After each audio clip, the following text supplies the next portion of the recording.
اعوذ باللہ من الشیطان الرجیم بسم اللہ الرحمن الرحیم۔ میں اپنی گفتگو کا آغاز ان اشعار سے کرتا ہوں جو میرے مرشد کریم حضرت شیخ طریقت رہبر شریعت قبلہ مفتی جمال الدین صاحب رتوی رحمۃ اللہ علیہ نے فرمائے۔ مسلمان تو نہ رکھایا مسجد دے بلایا کر، دل وچ نیک خیال بنا کے دوجے کم بلایا کر، وچ میدان قیامت جانا کوئی سامان بنایا کر، باعث سامانوں سفر نہیں ہوندا دل نو اے سمجھایا کر، سامان سفر دا کلمہ طیب اس دا ورد کمایا کر، آمانتا کلہ پڑھ کے خوف دلے وچ لایا کر۔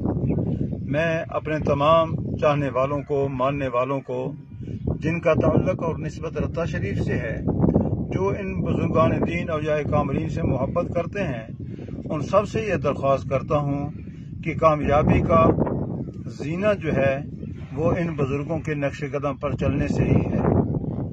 یہ پرفتن دور ہے، اس دور میں اپنا ایمان بچانا بہت ہی مشکل ہے۔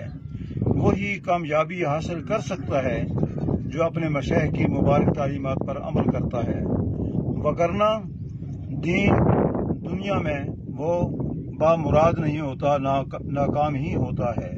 اللہ تعالیٰ کی بارگاہ میں یہی دعا ہے، خالق کائنات ہم سب کو اپنے مشائخ کے نقش قدم پر چلنے کی توفیق عطا فرمائے، آمین۔